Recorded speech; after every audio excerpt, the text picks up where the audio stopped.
Welcome to the series of ACC 501 short lectures. ये ACC 501 की new short lecture series की video है। Complete series इस channel के ऊपर अपलोड की जा रही है और आज की वीडियो के अंदर आपको लेक्चर नंबर 1 करवाया जा रहा है। तो शुरू करते हैं आज के इस ट्यूटोरियल को। सो फाउंडेशन ऑफ बिजनेस फाइनेंस, यानी कि जो उसकी बुनियादें हैं बिज़नेस फाइनेंस की, और इसके अंदर सबसे पहले आप पढ़ रहे हैं कोर फाइनेंशियल कॉन्सेप्ट्स जो हैं, जो कोर हैं, जो बेस है, जो बुनियाद है, जो मेन है। और उसमें ये है कि फाइनेंशियल इन्वायरमेंट एंड स्टेटमेंट। सो एक अंडरस्टैंडिंग जो होती है फाइनेंशियल इन्वायरमेंट की, वो जो है क्या है, क्रूशल होती है कॉम्प्रिहेंड करने के लिए कि कैसे बिज़नेस ऑपरेट करते हैं और किस तरीके से फाइनेंशियल डिसीजंस भी जो है वो लिए जाते हैं। और उसमें ये होता है कि नॉलेज आती है फाइनेंशियल मार्केट्स की, इंस्टीट्यूशंस की, और इंस्ट्रूमेंट जो कि फैसिलिटेट करते हैं फ्लो ऑफ कैपिटल को। फाइनेंशियल स्टेटमेंट्स बनाए जाते हैं, मुख्तलिफ तरह के फाइनेंशियल स्टेटमेंट, और उनमें जो है वो बैलेंस शीट जो है वो बनाई जाती है, जिसके अंदर एसेट्स जो है वो हमेशा बराबर होता है लाइबिलिटीज़ के साथ जब हम ऐड करते हैं ऑनर्स इक्विटीज़ को। इसके अलावा इनकम स्टेटमेंट होता है जिसके ज़रिए प्रॉफिट जो है वो निकाला जाता है, फाइंड किया जाता है, नेट प्रॉफिट तक को फाइंड कर लिया जाता है। कैश फ्लो स्टेटमेंट होते हैं जो कि कैश फ्लो को बताते हैं कि यानी कि कैश जो आ रहा है और जा रहा है, क्योंकि कैश फ्लो और प्रॉफिट में फ़र्क होता है। तो ज़रूरी नहीं कि कैश आने का मतलब यही कि प्रॉफिट ज़्यादा अच्छा और कैश नहीं आ रहा तो प्रॉफिट नहीं है, ऐसा नहीं होता, बल्कि कैश कितना आ रहा है कितना जा रहा है ये इसकी पूरी डिटेल जो है वो हमें पता चलती है। सो ये की टूल्स होते हैं जिसको यूज़ करते हुए असेस किया जाता है कंपनी की जो फाइनेंशियल हेल्थ होती है उसको भी, और जो परफॉर्मेंस वगैरह होती है। इसके अलावा टैक्सेस एंड कैश फ्लो जो है ये इंटीग्रल कंपोनेंट होते हैं इन स्टेटमेंट्स का, जिसमें प्रॉफिटेबिलिटी और जो है वो लिक्विडिटी वगैरह भी शामिल होती है। सो फाइनेंशियल एनालिसिस स्किल्स हम देखें, सो इंटरप्रेट करना फाइनेंशियल स्टेटमेंट्स, ये जितने भी फाइनेंशियल स्टेटमेंट्स आपको बताए गए ऊपर, ये हेल्प करते हैं इवैल्यूएट करने में जो ऑपरेशनल एफिशिएंसी है। एफिशिएंसी यही होती है कि कितने इनपुट से कितना आउटपुट जो है वो हासिल हो रहा है। जितनी कम इनपुट से जितना ज़्यादा आउटपुट हासिल होगा उतनी ही ज़्यादा एफिशिएंसी होगी। इसके अलावा इन्वेस्टमेंट पोटेंशियल कितना है और रिस्क एक्सपोजर जो है, ये चीज़ें इसमें आ जाती हैं। तो बिज़नेस फाइनेंस को सीखने से स्टूडेंट जो वो इंटरप्रेट कर सकेंगे, इन डॉक्यूमेंट्स को रिवेल्यूट कर सकेंगे, परफॉर्मेंस और स्ट्रेटेजिक डिसीजंस कर सकेंगे। इसके अलावा टैक्सेशन का भी रोल होता है फाइनेंशियल प्लानिंग में। So now the time value of money and valuation, जो पैसा है उसकी एक टाइम वैल्यू होती है, क्योंकि आज जितनी वैल्यू है किसी कितनी अमाउंट की, ये सपोज अगर 1 लाख है तो आज जितनी वैल्यू उतनी 1 साल बाद नहीं होगी। या फिर आज से अगर हम 10 साल पहले देखें तो जितनी ज़्यादा वैल्यू होती थी 1 लाख की, उतनी आज वैल्यू हमें नहीं दिखाई देती, क्योंकि उसमें फिर महंगाई भी जो है वो बढ़ती रहती है और भी दूसरे फैक्टर्स आ जाते हैं। सो टाइम वैल्यू ऑफ मनी जो एक फंडामेंटल जो ये कॉन्सेप्ट है फाइनेंस के अंदर, जो कि ये असर्ट करता है कि मनी जो कि अवेलेबल टुडे है, आज जो है उसकी वर्थ ज़्यादा ही है उसी पैसे के मुकाबले में जो फ्यूचर में हमें मिलेगा, इसके अर्निंग पोटेंशियल्स की वजह से भी फाइनेंस के मुताबिक अर्निंग पोटेंशियल भी आ जाता है कि आज जितना हम कमा सकते हैं 1 लाख से, उतना हम आगे नहीं कमा सकेंगे। और ये प्रिंसिपल अंडरपिन करता है बहुत से जो फाइनेंशियल कैलकुलेशंस आ जाती है, जिसके अंदर प्रेजेंट और फ्यूचर वैल्यू असेसमेंट है, एन्युइटीज़ हो जाती है और परपिचुइटीज़ हो जाती हैं। वैल्यूएशन टेक्निक्स हम देखें, सो वैल्यू करना स्टॉक्स और बॉन्ड्स को इसकी वैल्यू की जाती है प्रेजेंट वैल्यू का इस्तेमाल करते हुए। इसके अलावा डिस्काउंट रेट और जो एक्सपेक्टेड फ्यूचर कैश फ्लो होते हैं उनको। सो टेक्निक्स हैं वैल्यू करने के लिए स्टॉक्स और बॉन्ड्स को, ये एसेंशियल होती है इन्वेस्टमेंट एनालिसिस और पोर्टफोलियो मैनेजमेंट की। वैल्यूशन में ये होता है कि एस्टिमेट किया जाता है इंट्रिंसिक वैल्यू जो होती है फाइनेंशियल एसेट्स की, जो कि बेस करती है एक्सपेक्टेड के फ्यूचर कैश फ्लो और जो डिस्काउंट रेट्स होते हैं। सो इन्वेस्टमेंट डिसीजन मेकिंग की हम बात करें, so using valuation models to assess if assets are overvalued और undervalued for informed investment. Valuation models का इस्तेमाल करते हुए ये भी असेस किया जाता है, देखा जाता है कि जो एसेट्स हैं वो ओवर वैल्यूड है या फिर अंडर वैल्यूड है। अगर ओवर वैल्यू है तो इसका मतलब है कि जितनी उनकी वैल्यू होनी चाहिए उससे ज़्यादा उनकी वैल्यू लगा दी गई है, और अंडर वैल्यू होने का मतलब है कि जितनी वैल्यू उनकी होनी चाहिए उससे उनकी कम वैल्यू लगाई गई है। सो इसी तरह से जो इन्वेस्टमेंट डिसीजंस होते हैं तो वो हम बेटर तरीके से कर सकते हैं कि जो एसेट्स हैं वो ओवर वैल्यू हैं, ज़्यादा वैल्यू उनकी लगाई गई है, या कम वैल्यू उनकी जो है वो लगाई गई है। So now the investment and financial strategy.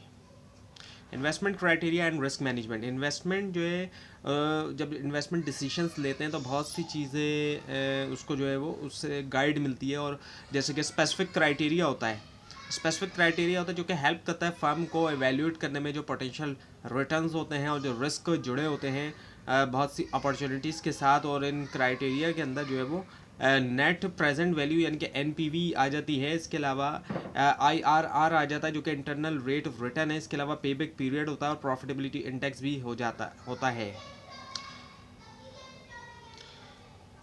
और फिर ये भी है कि कैसे इन मैट्रिक्स को यूज़ किया जाए असेस करने के लिए जो वाइबिलिटी होती है प्रोजेक्ट की, और एलोकेट करने के लिए रिसोर्सेज को effectively. So risk and return जो होते हैं ये जो है सेंट्रल होते हैं इन्वेस्टमेंट स्ट्रेटजी के लिए, और हायर रिटर्न जो होते हैं टिपिकली एसोसिएट होते हैं ज़्यादा रिस्क के साथ। सो अंडरस्टैंड करना बैलेंस जो है हायर रिटर्न और ग्रेटर रिस्क के दरमियान ये ज़रूरी होता है। इफ़ेक्टिव जो इन्वेस्टमेंट स्ट्रेटजीज़ होती हैं यानी कि बैलेंस रखा जाए हायर रिटर्न और ग्रेटर रिस्क के दरमियान, क्योंकि जहाँ पे ज़्यादा रिटर्न होता है वहाँ पे रिस्क भी बढ़ता जाता है। तो एक बैलेंस रखना ज़रूरी होता है। एक अच्छा जो है इन्वेस्टमेंट स्ट्रेटजी में एक बैलेंस रखा जाता है। इसके अलावा डाइवर्सिफिकेशन जो वो की जाती है रिस्क जब जहाँ पर रिस्क ज़्यादा बढ़ता है तो रिस्क वो कम करने के लिए डाइवर्सिफिकेशन की जाती है। डाइवर्सिफिकेशन का मतलब यही क्या है कि diversification helps reduce risk by spreading investment across various assets and sector, यानी कि एक जगह पर इन्वेस्टमेंट नहीं की जाती, मुख्तलिफ जो है वो एसेट्स में मुख्तलिफ सेक्टर्स में जो है वो इन्वेस्ट किया जाता है। डाइवर्सिफिकेशन का मतलब यही है। एक एग्जांपल दी जाती है कि don't put all your eggs in one basket. Finance के अंदर ये मिसाल जो है बहुत ज़्यादा इम्प्लीमेंट की जाती है कि एक ही जगह पर तमाम जो है वो अपनी इन्वेस्टमेंट ना रखें, एक ही जगह पर तमाम अपनी इन्वेस्टमेंट ना रखें। So cost of capital and capital structure की अगर हम बात करें, so cost of capital represent करती है एक्सपेंस जो कि इनकर्ड होते हैं एक फर्म को ताकि वो फाइनेंस कर सके उसके ऑपरेशंस और इन्वेस्टमेंट। इसमें शामिल होती है cost of debt and equity, और ये सर्व करता है बेंचमार्क के तौर पर इवेल्युएट करने में इन्वेस्टमेंट प्रोजेक्ट। और एक फर्म का जो कैपिटल स्ट्रक्चर होता है वो मिक्स होता है डेट का भी और इक्विटी फाइनेंस का भी, यानी कि उधार भी लिया जाता है और एक तरफ ऑनर खुद भी अपना पैसा लगा रहा होता है, और अफेक्ट करता है उसके रिस्क प्रोफाइल को, कॉस्ट ऑफ कैपिटल और फाइनेंशियल फ्लेक्सिबिलिटी को। लेवरेज एंड रिस्क की अगर हम बात करें तो ये कि कैसे लेवरेज इन्फ्लुएंस करता है रिस्क और रिटर्न को, और कैसे फर्म डिटरमाइन करते हैं ऑप्टिमल कैपिटल स्ट्रक्चर मैक्सिमाइज करने के लिए शेयर होल्डर वैल्यू को। सो इम्प्लीकेशन जो है फाइनेंसिंग डिसीजन की फर्म परफॉर्मेंस के ऊपर और मार्केट परसेप्शन पे। और इसके अलावा ये कि रेस करना कैपिटल जो इक्विटी फाइनेंस इक्विटी इशुएंस के ज़रिए भी होता है, एक तरफ डेट फाइनेंसिंग के ज़रिए भी होता है, यानी कि वही बात आ गई कि एक तरफ इक्विटी इशू जब की जाती है तो उसमें ये भी होता है कि शेयर होल्डर्स के ज़रिए भी पैसा जो है वो रेस किया जाता है, डेट फाइनेंसिंग उधार के ज़रिए या फिर रिटेन अर्निंग्स के ज़रिए भी। और स्ट्रेटेजिक कंसिड्रेशन के साथ होता है ये सब कुछ, ऐसा नहीं होता कि जो कुछ अच्छा लग रहा है वो कर लें, बल्कि पूरी स्ट्रेटेजिक कंसिड्रेशन के साथ होता है ये। सो अंडरस्टैंड करना इन कॉन्सेप्ट को एनेबल करता है स्टूडेंट को कि असेस करें फाइनेंसिंग ऑप्शन और कंट्रीब्यूट करें कैपिटल बजटिंग और जो फाइनेंशियल प्लानिंग प्रोसेसेस हैं। Now the operational finance and dividends. Working capital management की हम बात करें, वर्किंग कैपिटल मैनेजमेंट में ये होता है कि ओवरसी किया जाता है एक फर्म के जो शॉर्ट टर्म एसेट्स और लाइबिलिटी होती है इंश्योर करने के लिए ऑपरेशनल एफिशिएंसी और जो लिक्विडिटी होती है। और इसमें क्या होता है कि मैनेज करना inventory, accounts receivable, accounts payable और जो कैश रिजर्व्स होते हैं। Effective working capital management ensure करता है कि फर्म जो है वो पूरा कर सके उसके शॉर्ट टर्म ऑब्लिगेशंस और कंटिन्यू करे उसके ऑपरेशंस को स्मूथली तौर पर। स्ट्रेटजीज़ की जो है वो यूज़ की जाती हैं ऑप्टिमाइज़ करने के लिए कैश फ्लो, रिड्यूस करने के लिए फाइनेंसिंग कॉस्ट और इम्प्रूव करने के लिए profitability. Analysing working capital ratio की हम बात करें, सो एनालाइज करना जो की रेशियोज़ होते हैं हेल्प करते हैं वो इम्प्लीमेंट करने में पॉलिसी, और जो कि बढ़ाता है रिसोर्स की एलोकेशन भी और रिस्क की मिटिगेशन, यानी कि रिस्क को का मुकाबला करना, उसको कम करना। So dividend policies and implications की हम बात करें, डिविडेंड जो होते हैं ये रिप्रेजेंट करते हैं एक पोर्शन जो है कंपनी की जो अर्निंग जो कि डिस्ट्रीब्यूट की जाती है शेयर होल्डर और उनकी मैनेजमेंट को, यानी कि ये प्रॉफिट का ही एक हिस्सा होता है, शेयर होल्डर्स को दिया जाता है। डिविडेंड में से प्रॉफिट जो है वो दिया जाता है कंपनीज़ के अंदर। जो शेयर होल्डर्स होते हैं जिन्होंने शेयर ख़रीदे होते हैं, जो शेयर होल्डर भी एक तरह के ऑनर ही होते हैं कंपनीज़ के अंदर, जो पब्लिक लिमिटेड कंपनीज़ होती हैं वहाँ पर। सो फैक्टर्स इन्फ्लुएंसिंग डिविडेंड, कई सारे फैक्टर्स होते हैं जो कि डिविडेंड को इन्फ्लुएंस कर रहे होते हैं। उसमें प्रॉफिटेबिलिटी आ जाती है कि कितनी प्रॉफिटेबल है कंपनी, कैश फ्लो उसके पास कितना है। अब एक कंपनी प्रॉफिटेबल है लेकिन उसके पास कैश मौजूद नहीं है। इसके अलावा इन्वेस्टमेंट अपॉर्चुनिटीज़ क्या, और शेयर होल्डर्स की एक्सपेक्टेशन भी होती है। तमाम चीज़ें जो है वो इन्फ्लुएंस कर रही होती हैं डिविडेंड्स को। इम्पैक्ट और इस स्टॉक प्राइस पे हम बात करें तो स्टॉक प्राइस यानी कि जो शेयर की प्राइस है वो उसके ऊपर जो असर पड़ता है। So dividend announcement influence stock prices and investor sentiment in the financial market. जो डिविडेंड की अनाउंसमेंट होती है, अब अनाउंस किया जाता है कि कितना डिविडेंड दिया जा रहा है, ये इन्फ्लुएंस करता है स्टॉक प्राइसेस। और जो इन्वेस्टर के सेंटिमेंट होते हैं फाइनेंशियल मार्केट्स के अंदर, स्टॉक मार्केट्स के अंदर। Implication for finance firm valuation की हम बात करें तो dividend strategies affect firm valuation, capital structure, overall financial strategic financial management. So जब डिविडेंड जो स्ट्रेटजीज होती हैं ये सिर्फ अफेक्ट कर रही होती है, फर्म वैल्यूशन को भी अफेक्ट करती है। इसके अलावा कैपिटल स्ट्रक्चर और जो ओवरऑल स्ट्रेटेजिक फाइनेंशियल मैनेजमेंट होती है। So now the areas of finance and career paths. So four basic areas of finance, जो four basic areas है finance के अंदर, उसके अंदर बिजनेस फाइनेंस है, इसके अलावा इन्वेस्टमेंट्स हैं, फाइनेंशियल इंस्टीट्यूशन और इंटरनेशनल फाइनेंस है।